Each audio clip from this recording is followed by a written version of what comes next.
Hello, મારું નામ છે મયુર ચૌહાણ. તમે મને છેલ્લો દિવસ અને કરસનદાસ પેઇન્ડ્યુઝ જેવી ગુજરાતી ફિલ્મમાં અભિનય કરતા જોયો હશે. અત્યારે વાત કરવી છે આરાધ્યા ક્લાસીસની, જ્યાં બોર્ડ, ગુજકેટ, JEE અને નીટ જેવી એક્ઝામની તૈયારીઓ એક જ જગ્યા પર થાય છે. અને આરાધ્યા ક્લાસીસ સાથે મારા મિત્ર છે અલ્કેશ બારોટ, એ જોડાયેલા છે. તો એમને ખૂબ ખૂબ શુભકામનાઓ અને join Aaradhya classes. Thank you. તો હવે આપણે ભણીએ ફલન અને ગર્ભ સ્થાપન. એમાં ફલન કમ્પ્લીટ થઈ ગયું, આપણે ગર્ભ સ્થાપન આવ્યા.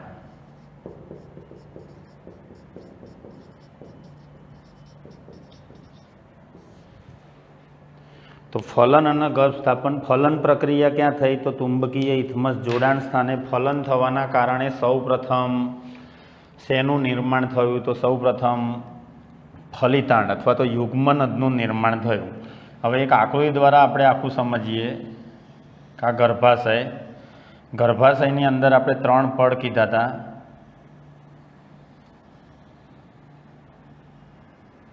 સૌથી બહારનું પડ હતું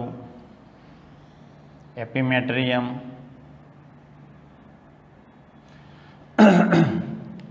અથવા પેરીમેટ્રિયમ, વચ્ચેનું હતું માયોમેટ્રિયમ અને સૌથી અંદરનું હતું એન્ડોમેટ્રિયમ. આવા 3 પડ ગર્ભાશયમાં હતા. હવે આની સાથે જોડાયેલી આપણે અંડવાહિની સમજવા માટે આ સાંકડો ભાગ કહેવાય, એનો ઇથમસ ભાગ, આ પહોળો ભાગ કહેવાય, જેને તુંબિકા તરીકે ઓળખવામાં આવે. અને પછીનો આ પહોળો ભાગ અંડવાહિની નિવાપ કહેવાય. અંડવાહિની નિવાપ સાથે જોડાયેલા આપણે ફિમ્બ્રી નામ આપ્યું હતું. આના નામ આપશું આપણે તુંબિકા ઇથમસ જોડાણ સ્થાન. અંડપિંડ બંધ વડે જોડાયેલું અંડપિંડ, એ આખી પ્રક્રિયા આપણે પૂરી થઈ. ફલન થઈ ગયું એનો મતલબ આપણે દ્વિતીય પૂર્વ અંડકોષ છે એ શુક્રકોષ સાથે જોડાશે. એટલે દ્વિતીય પૂર્વ અંડકોષ હતો અહીંયા આગળ, એની સાથે પ્રથમ ધ્રુવકાય હતું, આ શુક્રકોષ. બંને ટૂંકમાં મિલન થઈ ગયું. એનો મતલબ પહેલો જ કોષ ત્યાં આગળ કયો બન્યો કહેવાય? ફલિતાંડ અથવા તો યુગ્મનજ અથવા તો જાયગોટ. એની પ્લોયડી આપણે શું કીધી? 2n કીધી હતી. ફલિતાંડ હંમેશા 2n હોય.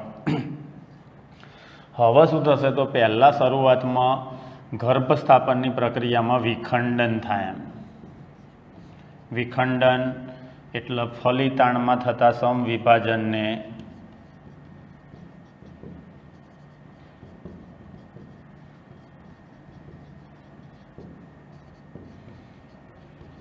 વિખંડન કહે છે. એટલે ફલિતાંડમાં સેલ ડિવિઝન થશે, સમવિભાજન. યાદ રાખજો, મિટોસિસ. અને કોઈ બી કોષ સમવિભાજન પામે 2n વાળો તો ઉત્પન્ન થતા કોષોની સંખ્યા 2. પણ બાકી બધા કોષ વિભાજનોમાં સમવિભાજન બોલાય. ગર્ભ સ્થાપન વખતે જે બી સમવિભાજન મનુષ્યમાં ગર્ભ વિકાસનો સમયગાળો, ગર્ભ સ્થાપન પછી જે સમવિભાજન થતું હોય એના વિખંડન તરીકે ઓળખવામાં આવે. એટલે વિખંડન થશે તો એક ફલિતાંડ આપણી જોડે એક જ કોષ અવાઇલેબલ છે એનું વિખંડન થશે. એટલે એક કોષમાંથી બનશે 2, પછી 2માંથી બનશે 4, 4માંથી બનશે 8, 8માંથી બનશે 16. આ રીતે સેલ ડિવિઝન ચાલુ રહે. તો એક ફલિતાંડ છે, એ ફલિતાંડનું વિખંડન થયું. 1માંથી 2 કોષ બન્યા, 2માંથી 4 કોષ બન્યા, 4માંથી 8 કોષ બન્યા, 8માંથી 16 કોષ બન્યા. તો આ જે 8 કોષી અવસ્થા અને 16 કોષી અવસ્થા છે, અહીંયા જે બી નવા કોષો ઉત્પન્ન થાય છે વિખંડનના કારણે, એ બધા કોષોને શું નામ આપવામાં આવે? ગર્ભકોષ્ઠીખંડ. આ પર્ટિક્યુલર ગર્ભ વિકાસ, ગર્ભ સ્થાપન સમયે જે થતી પ્રક્રિયાઓને એના ચોક્કસ નામ આપેલા છે. સમવિભાજન જે થાય એને વિખંડન કહેવાય. ઉત્પન્ન થતા જે બી નવા કોષો છે એના ગર્ભકોષ્ઠીખંડ તરીકે ઓળખવામાં આવે. એમાં 8 થી 16 કોષી જે ગર્ભ છે એ ગર્ભના મોરુલા ગર્ભ કહે છે. મોરુલા ગર્ભ. 8 થી 16 કોષી અવસ્થા હોય એના મોરુલા ગર્ભ તરીકે ઓળખવામાં આવે. તો મોરુલા ગર્ભ મેક્સિમમ અહીંયા કેટલા કોષો બન્યા? 1 2 3 4 5 6 7 8 9, ટૂંકમાં 16 કોષોનું આખી રચના બને. 16 કોષી ગર્ભ. અને આ 8 કોષી, એટલે આ દ્વિકોષી ગર્ભ, આ 4 કોષી, આ જે બી કોષો છે ને યાદ રાખજો, આ બધા કોષોને શું નામ આપવામાં આવે તો ગર્ભકોષ્ઠી ખંડ તરીકે ઓળખવામાં આવે. અને 8 થી 16 કોષી ગર્ભ પ્રાપ્ત થાય એને મોરુલા ગર્ભ તરીકે ઓળખવામાં આવે. હવે આ જે મોરુલા ગર્ભ છે એ મોરુલા ગર્ભ ગર્ભકોષ્ઠ કોથળીમાં રૂપાંતરિત થાય. મોરુલા ગર્ભ વિખંડન ચાલુ હોય એ યાદ રાખવાનું, સેલ ડિવિઝન ચાલુ હોય, પણ એ મોરુલા ગર્ભ ત્યારબાદ ગર્ભકોષ્ઠ કોથળીમાં પરિવર્તિત થાય. આ રીતની રચના બને, એક કોથળી બની કહેવાય. આ ગર્ભકોષ્ઠ કોથળી એટલે મોરુલા ગર્ભ કન્વર્ટ્સ ટુ ગર્ભકોષ્ઠ કોથળી. શું નામ આપશું આને? મોરુલા ગર્ભ છે એ શેમાં કન્વર્ટ થાય તો ગર્ભકોષ્ઠ કોથળીમાં એમ. અને એ ગર્ભકોષ્ઠ કોથળી જે બની એ ગર્ભકોષ્ઠ કોથળીની અંદર બહારની તરફ કોષોનું એક સ્તર હોય, અંદર કોષોનો સમૂહ હોય, બંચ હોય. બસ આ રીતે આ કોથળીની રચના હોય. તો બહારની તરફ જે કોષોનું એક સ્તર જોવા મળે એમ ટૂંકમાં, આના પોષક કોષોનું સ્તર કહેવાય એમ. પોષક કોષોનું સ્તર અથવા પોષક સ્તર એક સ્તરીય હોય. અને અંદર જે કોષોનો બંચ હોય, સમૂહ હોય, એનો અંતઃકોષ સમૂહ કહેવાય. બસ એ અંતઃકોષ સમૂહ જ આગળ જઈને ગર્ભમાં વિભેદિત થશે એમ. તો પહેલાં ફલિતાનમાં વિખંડન થયું, 1 માંથી 2, 2 માંથી 4, 4 માંથી 8, 8 માંથી 16, 8 થી 16 કોષી ગર્ભ બને એ ગર્ભનો મોરુલા ગર્ભ કહેવાય. વિખંડન પ્રક્રિયા એ સમવિભાજનની પ્રક્રિયા કહેવાય. અને ઉત્પન્ન થતા દરેક કોષને ગર્ભકોષ્ઠી ખંડ તરીકે ઓળખવામાં આવે. મોરુલા ગર્ભ ત્યારબાદ શેમાં ફેરવાય તો ગર્ભકોષ્ઠ કોથળીની રચનામાં ફેરવાય. ગર્ભકોષ્ઠ કોથળીની રચનામાં સૌથી બહારની બાજુએ કોષોનું એક સ્તર હોય, અંદરની તરફ કોષોનો બંચ હોય, સમૂહ હોય. બહારની તરફ જે એક સ્તરીય સ્તર છે કોષોનું એના પોષક કોષોનું સ્તર અથવા પોષક સ્તર કહેવાય. અને અંદર જે કોષોનો બંચ છે એના અંતઃકોષ સમૂહ કહેવાય. આ શું બન્યું? આ બંને શું નામ આપી દીધું આપણે? મોરુલા ગર્ભ. અને આ જે કોથળી બની એ કોથળીને ગર્ભકોષ્ઠ કોથળી. હવે ગર્ભાશયનું જે આ અંદરનું સ્તર છે, અંદરના સ્તરને શું નામ આપવામાં આવે તો આપણે નામ આપ્યું હતું એને એન્ડોમેટ્રિયમ.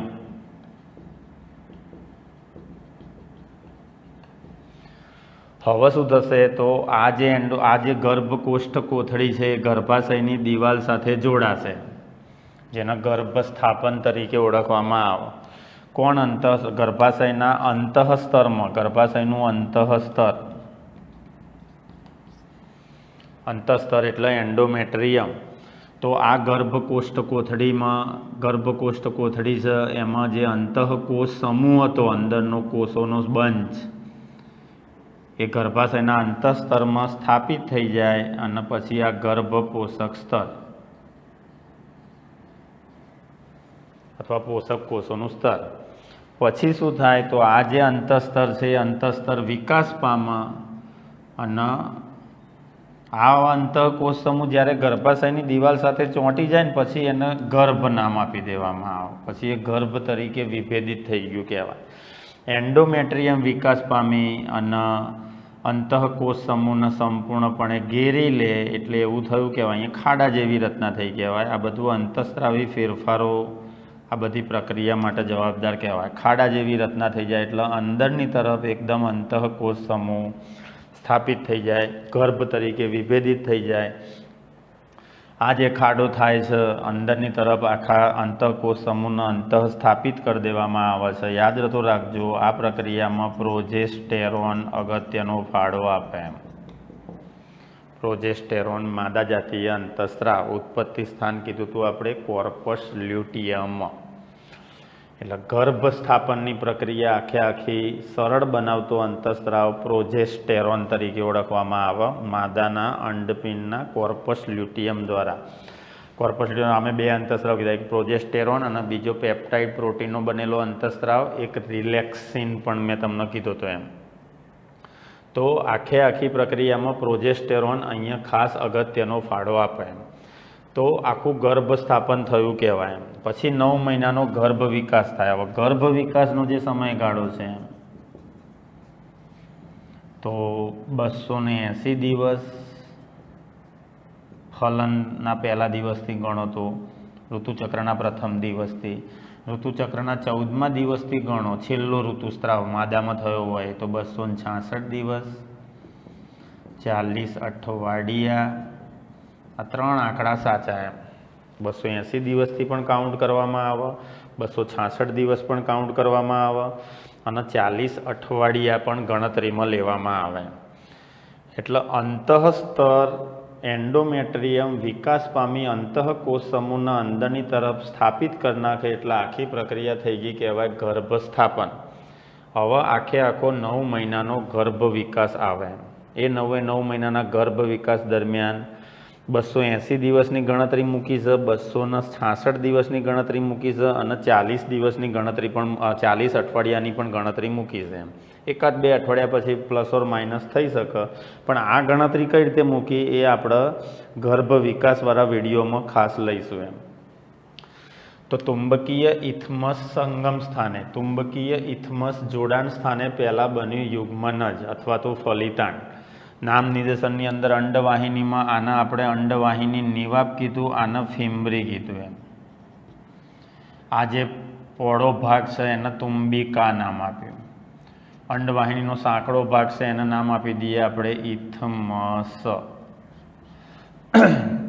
એટલે તુંબિકા અને ઇથમસ જોડાણ સ્થાને આખી પ્રક્રિયા તો અહીંથી જ અંડપિંડમાં અંડપાત થયું, અંડકોષ બહાર આવ્યો, એ અંડકોષ અહીંથી વહન પામીને અહીંયા પહોંચવો જોઈએ. શું હતું સંગમ સ્થાન? તો તુંબિકા ઇથમસ જોડાણ સ્થાન. એ સ્થાને પહોંચવું જોઈએ એમ ટૂંકમાં. કોણ? અંડકોષ. બરાબર એ જ સમયે અહીંથી શુક્રકોષ ત્યાં આગળ પહોંચે તો શુક્રકોષના અંડકોષ બંનેનું મિલન થાય. મોસ્ટ આઈએમપી MCQ એક શુક્રકોષ તુંબકીય ઇથમસ જોડાણ સ્થાને પહોંચે એટલે કયા કોષના સંપર્કમાં? તો દ્વિતીય પૂર્વ અંડકોષ યાદ રાખવાનો. અંડકોષ શબ્દ વ્યાજબી નથી એમ, કારણ કે હજુ અર્ધીકરણ એક જ થયેલું હોય, અર્ધીકરણ 2 નથી થયું. અર્ધીકરણ 2 ક્યારે થાય? જ્યારે મેં તમને કીધું શુક્રકોષ અંડકોષમાં પ્રવેશે તો જ અર્ધીકરણ 2 થાય. તો આ આખી પ્રક્રિયાની અંદર બંને અહીંયા પહોંચ્યા, પછી ફલન થયું એટલે ફલિતાંડનું નિર્માણ થયું, યુગ્મનજ બન્યો. પણ શુક્રકોષ અંડકોષમાં દાખલ થઈ ગયા. કઈ રીતે દાખલ થાય? ઉત્સેચક એક આગળ ફલનમાં મેં કહી દીધું, હાયલ્યુરોનિડેઝ નામનો પ્રોટીએજ ઉત્સેચક જે છિદ્ર પાડે, જેના કારણે શુક્રકોષનો અંડકોષમાં પ્રવેશ શક્ય બને. પ્રવેશ થવાથી 2 તાત્કાલિક ફેરફારો યાદ રાખવાના. એક તો અંડપડ જાડું થઈ જાય જેને ફલનપડ કહેવાય, જે અન્ય શુક્રકોષનો અંડકોષમાં પ્રવેશ થતો અટકાવે. અને શુક્રકોષનો અંડકોષમાં પ્રવેશે દ્વિતીય પૂર્વ અંડકોષનું દ્વિતીય અર્ધીકરણ એટલે અર્ધીકરણ 2 દ્વિતીય પરિપક્વન વિભાજન પૂર્ણ કરે એમ. એટલે દ્વિતીય પૂર્વ અંડકોષમાંથી અંડકોષ બને અને દ્વિતીય ધ્રુવકાયનું નિર્માણ થાય. પછી માદા પ્રકોષ કેન્દ્ર નર. ચલો, ફલન થયું, ફલિતાંડ બન્યું, યુગ્મનજ અથવા તો જાયગોટ. હવે આ ફલિતાંડ ઇથમસવાળા ભાગેથી પસાર થઈ અને ગર્ભાશયમાં દાખલ થાય. ઇથમસવાળા ભાગેથી. ઇથમસ એટલે અંડવાહિનીનો સાંકડો ભાગ. ફલિતાંડમાં પહેલી પ્રક્રિયા તમારે કઈ યાદ રાખવાની? વિખંડન. વિખંડન એટલે ફલિતાંડમાં થતું સમવિભાજન. સમવિભાજન કોઈ બી કોષ પામે તો કીધું 1માંથી 2 બને, પછી ડબલ થાય. 1માંથી 4 બનતા હોય તો એના અર્ધીકરણ નામ આપ્યું છે આપણે. અહીંયા 1માંથી 2નું નિર્માણ થાય, 2માંથી 4નું નિર્માણ થાય, 4માંથી 8નું નિર્માણ થાય, 8માંથી 16નું નિર્માણ થાય. સમવિભાજન જે થાય છે એને વિખંડન તરીકે ઓળખવામાં આવે. વિખંડન થવાના કારણે જે નવા કોષો ઉત્પન્ન થાય એ કોષોને ગર્ભકોષ્ઠી ખંડ કહેવાય. 1માંથી 2 બન્યા, 2માંથી 4 બન્યા, 4માંથી 8 બન્યા, 8માંથી 16 બન્યા. 8થી 16 કોષી જે ગર્ભ છે એ ગર્ભને શું નામ આપવામાં આવે? મોરુલા ગર્ભ. અને મોરુલા ગર્ભ બની જાય પછી ગર્ભ ક્યાં પહોંચી ગયો? ગર્ભાશયમાં પહોંચી ગયો. મોરુલા ગર્ભમાં ઓછામાં ઓછા કોષોની સંખ્યા 8 યાદ રાખવાની, વધુમાં વધુ 16. હવે મોરુલા ગર્ભ શેમાં કન્વર્ટ થશે? તો ગર્ભકોષ્ઠ કોથળીમાં કન્વર્ટ થશે. ગર્ભકોષ્ઠ કોથળીની રચના કેવી હોય? તો એમાં સૌથી બહારની બાજુએ કોષોનું એક સ્તર આવેલું હોય, અંદર કોષોનો બંચ હોય, કોષોનો સમૂહ હોય. સૌથી બહારની બાજુએ એક સ્તરીય કોષોનું સ્તર આવેલું હોય તો એને શું નામ આપવામાં આવે? ગર્ભ પોષક સ્તર તરીકે ઓળખવામાં આવે.